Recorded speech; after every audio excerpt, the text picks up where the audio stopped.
Ayan, papunta mga ka-partners dito sa...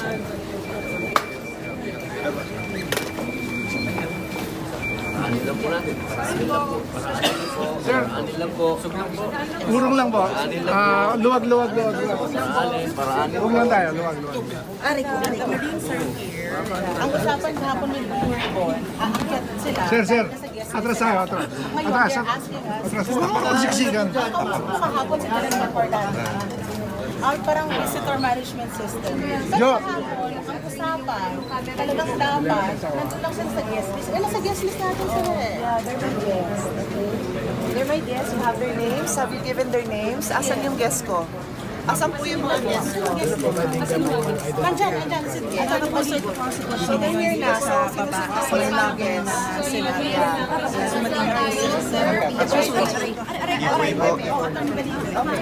Kakasiksikan na hindi.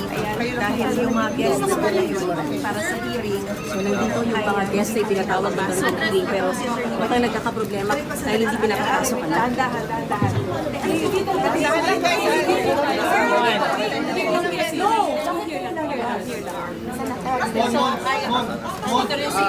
Buds. Si Senator Robin, Senator Tia, nandito si Attorney Baligod. Attorney, ano po ang sinabi sa inyo? Sorry. Hey guys! Sumama kayo sa amin ni Senator Tia Cayetano. Sumama kayo sa amin. Media. Okay. Ayan na. Pasok! Dahil, pero pasok! Walang gagawin.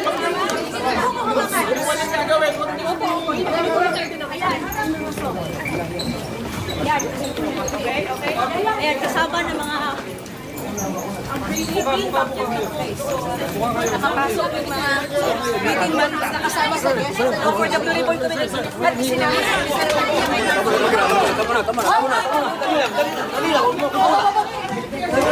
oh my God!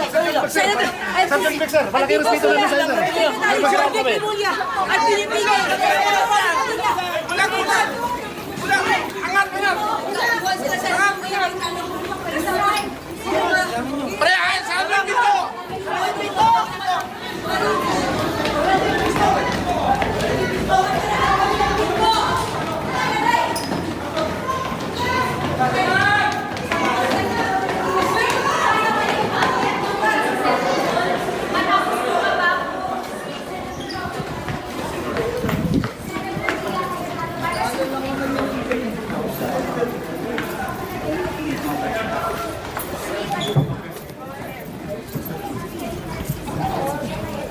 Sir, tutukin nyo. Sir. Okay na. Sir, they're my guests. Bakit daw hindi pinapapasok?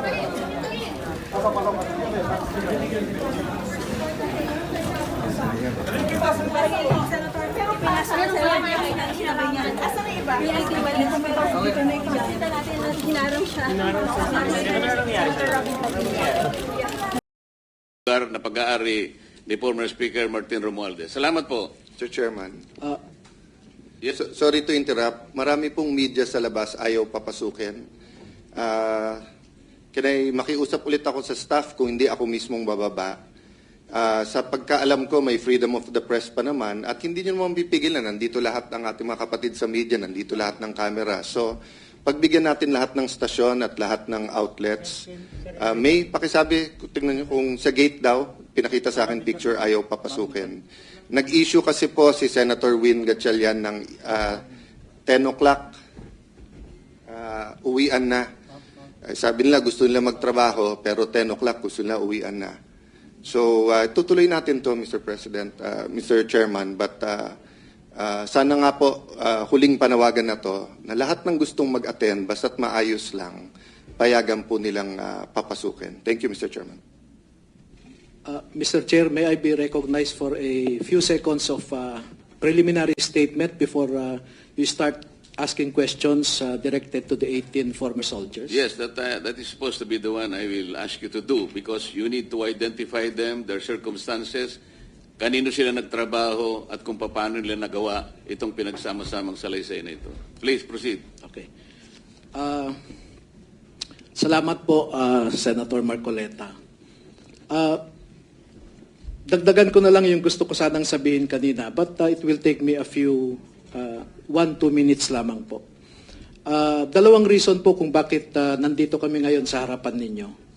Ang unang rason po ay lahat naman tayo, galit tayo sa mga magnanakaw, no? Hindi, ang unang reason, pinatawag namin kayo rito. Opo. Para tumestigo kayo personal at marinig ng buong sambayan ng Pilipino, ang sasabihin ninyo, dahil palagay namin malaki ang may co-contribute ninyo sa ikalulutas ng problema natin Opo. na ayaw pong lutasin ng naunang leadership ng Senado. Okay. Ang pangalawang rason po na nandito kami ay dahil nga po sa inyong paanyaya bilang chair ng subcommittee ng Blue Ribbon Committee.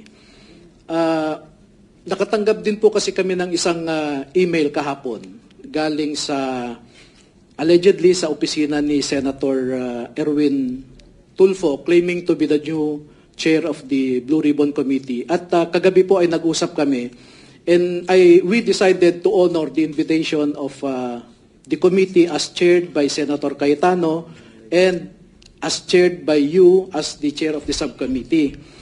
Dahil po, sabi nga ninyo kanina, ay mali yung proseso kahapon. At kanina lang po namin nalaman talaga na yung pagnanakaw pala ay habit forming.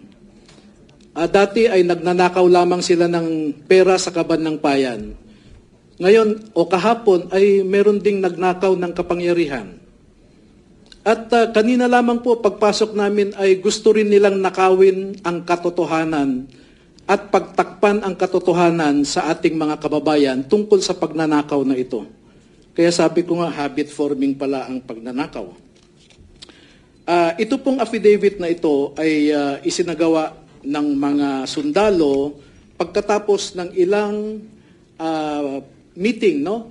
Kailangan ko po silang tanungin sa kanilang mga nalalaman. At yung nandito po sa kanilang pinagsamang sinumpaang salaysay ay parang bintana lamang po kung ano ang nalalaman nila. Marami pa po silang alam na hindi namin inilagay dito at sinadya ko po na hindi ilahad-lahat because I just wanted concerned agencies of government to look into their allegations. Parang imbitasyon lamang at gusto naming sa isang formal na investigasyon sana ilalabas ang lahat po. Marami pong wala dito at halimbawa nga po, pardon me if I touch the sensitivities of some. Especially, nandito po ang isang ginagalang nating babae na miyembro ng Senado na ito.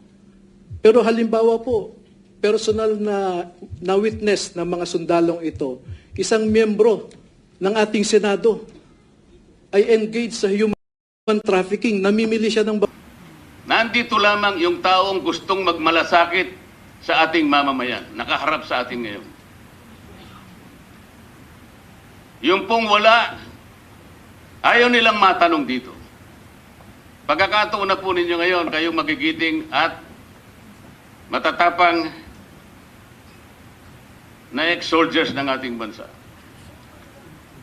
Kami po, ako, lahat kami rito ay sumasaludo sa inyong katapangan. Ang inyo po sasabihin ngayon ay magiging record na ng kasaysayan ng Senado at kasaysayan na rin ng ating bansa. Hindi naman nanatiling parang naratibo lamang na hindi na pinapansin ng media. Alam ko po, binigyan nyo ng kopya ang opisina ng Ombudsman. Pero walang ginawa. Alam po ba ninyo na ang opisina ng Secretary ng DPWH ay nagbigay ng isang referral report sa ating Ombudsman noong Nobyembre pa, 2025. Ilang buwan nang nakararaan. Baka isang taon na, o mag-iisang taon na. 26 pages na referral report para gawan ng complaint ang former Speaker Martin Romualdez. Noong October 2026, o noong April 2026, meron na pong complaint affidavit na ginawa ang Ombudsman laban kay former Speaker Martin Romualdez? Bakit wala pa pong naisasampa sa Sandigan Bayan? Nauna pa po yung kasama namin. Bakit nila pinipilit na dakpin si Senator Bato? Para sa ganun, madiretso na sa dihig. Para maagnas na yung bilang namin. Yan lang naman pong punto nila. Makuha nila uli ang liderato hindi sa paraan at proseso na itinatadhana ng aming mga tuntunin.